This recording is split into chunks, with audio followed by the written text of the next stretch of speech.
Brothers and sisters, it is a dark time in our city. The time that we find ourselves with this pandemic circulating. But it's not just a COVID pandemic.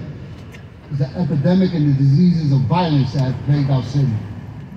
For far too long, many of us have stood idly by, witnessing the tragedies that happen within our communities.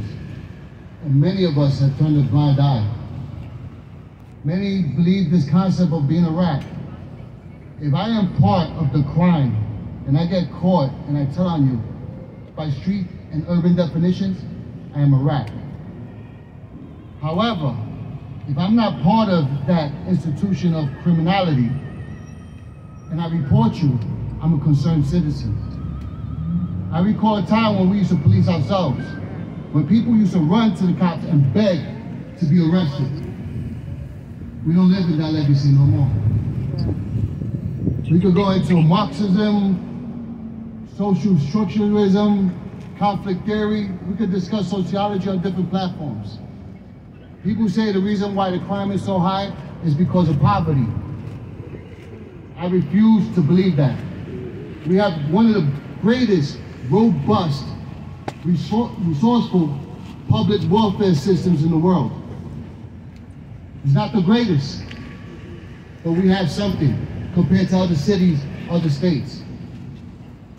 What we have now is the strong preying upon the weak. That's what it comes down to. Simple definition. The strong preying on the weak. I am my brother's keeper. I am my sister's keeper. It is my responsibility to stand firm with those that can't fight for themselves, those who are marginalized, those who are weak. It is my responsibility. How can I ask God to allow me through the golden gates of heaven and I don't do my part? This is why we're all here. There's no reason why these two poor officers had to die. They were babies. They may have been legal age, but they were babies. There is no reason why any of them should get ready to be buried. We, now as a city, forget about the city. We as a community have failed. Because all these elected officials in office are there because we placed them there. When God places you in a position, no man or woman or entity in this world can ever remove you. But when man and woman place you in position, we can always remove you. What the district attorney is proposing is preposterous. We cannot pacify crime. A crime is a crime. And I'm not talking about the guy who's public intox, who's urinating on the corner. We're not speaking about that. We're speaking about the crime that brings violence, that brings harm. There's no such thing as a victim of this crime. If you rob me and I trip, I got injured. That's a robbery, by definition. That's the bottom line. And for us to sit here and think about ways to pacify and look at ways to not let people fall in the criminal justice system, guess what? God is merciful, he's benevolent. Even God asks for accountability.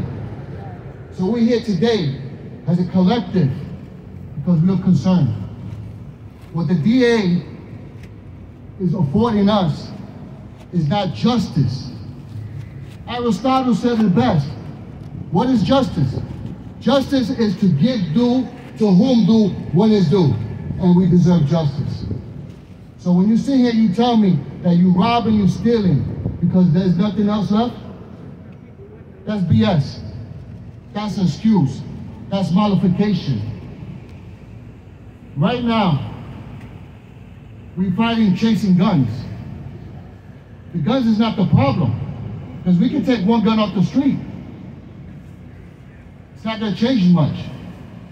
The organization I represent, which I am the president of 700 Strong Voices, we're offering $5,000 to anyone who will be responsible to bring the rest of a gun smuggler. We don't want the guns, we want the smugglers. We want the iron pipeline. We are willing to put $5,000 for anyone who's arrested who turns in somebody with a gun, not a gun, who's bringing an operation. And we're citizens. We're willing to put our hard work, sweat, and tears here, right now. $5,000 for anyone who brings the NYPD in the rush for gun smuggling. We all have to find a way. We either contribute our time, our talent, or our treasures.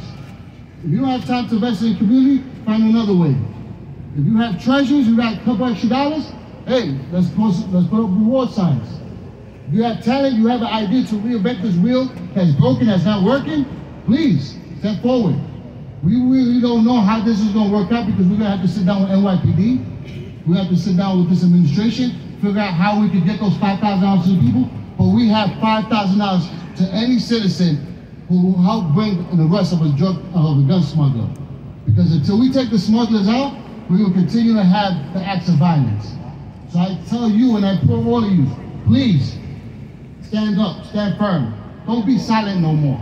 People are crying, people are suffering. Remember, we are our brothers and our sisters' keepers.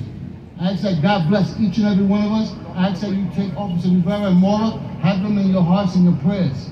And I'm going to share something with you. Rivera went to school with my son, St. Raymond's. Mora is from my community, East Harlem. I'm from El Barrio. My children seen that officer grow up.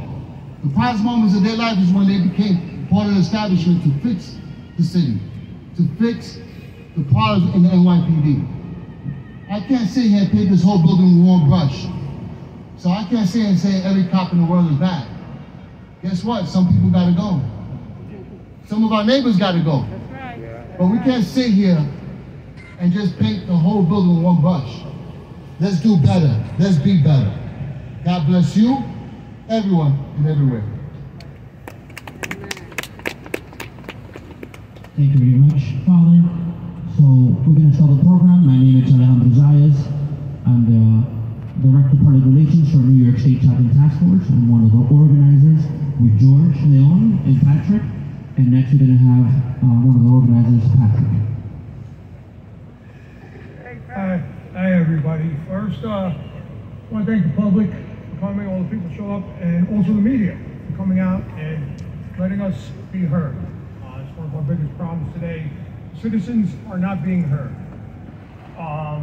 We're here today, well, first off, I'm Patrick McManus. I am the chairman of the Bronx County Conservative Board. But I'm not here today for political purposes. Today is a day, first and foremost, to remember the officers we lost and all the other victims around the city who have died recently. And point out that it is the policies, especially of District Attorney Gregg, his policies towards armed robbery. If nobody gets hurt, we're going to charge you as a misdemeanor. Well, that's why a 19-year-old girl was killed in Burger King. She was at her job working, and this guy thought he was going to go in there, he was going to get a few bucks and walk out. Worst that happens if I get caught, I'll be in jail overnight and I'll be out tomorrow with a little misdemeanor charge. But something went wrong, and now that girl is dead, and there's no way to bring her back. And I blame that directly on District Attorney Gregg. There is no, the blame lies solely with him. You know, with that being said, his policies benefit nobody. Nobody. They don't even really benefit the criminals. I'm still trying to wrap my head around what he is possibly thinking. It hurts communities, it hurts society, and it benefits nobody. And I'm disgusted, and that's why when actually Arthur was involved in the initial conversations on Friday, George, myself, we decided the blame needed to be on the doorstep of where it belongs. And that is why we are here today. Okay? And thank you, everybody. All right, Pat. All right, Pat. We're going to have Gene DeFrancis up. Thank you, Pat. Thank you, everybody, for joining us today. I came all the way down from the Bronx because this is very important. Community leader in the East Bronx, Allerton Avenue. A little neighborhood in the Bronx that often gets forgotten, but it's one of the most important neighborhoods in the Bronx because it's the most diverse. It's also important, and you don't hear about it a lot, but we actually get along. We actually talk to each other. And that's why Bronx We're on the path to making this right. I stay up at night, trying to figure out whose fault is it. And yeah, we could blame DA Bragg, because the most audacious thing that he did was he told everybody he was going to dictate the laws that we made. We could blame him, but it's our fault. It's our fault. Why is it our fault? Because this is our city. Everybody here, maybe we got a little bit too comfortable. Maybe we didn't want to get engaged. We just wanted to look out for our family, but we forgot to talk to our next door neighbors. We forgot to bring them over to dinner when they were hungry. We forgot to check who's coming in and out of our community. But we do that in Allerton. And I got a lot of crap for doing that in Allerton. But I don't care, because my community is my business. It's my property values. It's my small business. It's my neighbor's safety. And God forbid you commit a crime in our community, because it's our community. And I thank every single man, woman, and child. I saw a young adult here today. It's time for us to take back our city. That's not just a slogan. The Stop, Question, and Frisk worked.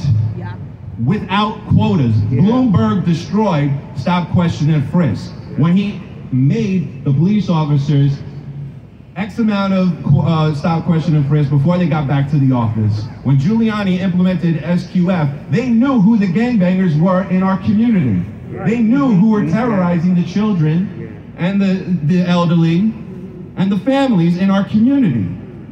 And they targeted them. Sorry, you're not going to hold our community hostage. We work extremely well with our precinct. The 409 precinct is the strongest precinct in the Bronx, in my opinion. I'm biased. And we had a rally to support them when all this nonsense came up. And our elected officials supported the people that were against the police, giving them water and coddling them. We need the adults back into the room. We need to take back our city and work together. If your next door neighbor is struggling, that's your responsibility. It's not Bragg's responsibility. We gotta stop giving these people the power. The assembly member, the city council member, and even the mayor, which I'm gonna work with the mayor, because we got to. It's the only mayor we got. But they have to work with us. They are not our leaders. We lead our families. Your mother and your father is your leader. Your God is your leader. Whatever you practice, find your morals, stick to your morals, and move forward together. Enough of this trying to control what your neighbor is doing. Wear a mask, vaccinate, go to school, do this, do that. Take care of your house and look out for each other. And that's how we're going to take our city back, because that's when this city worked and ran properly. Thank you. Let's do this together.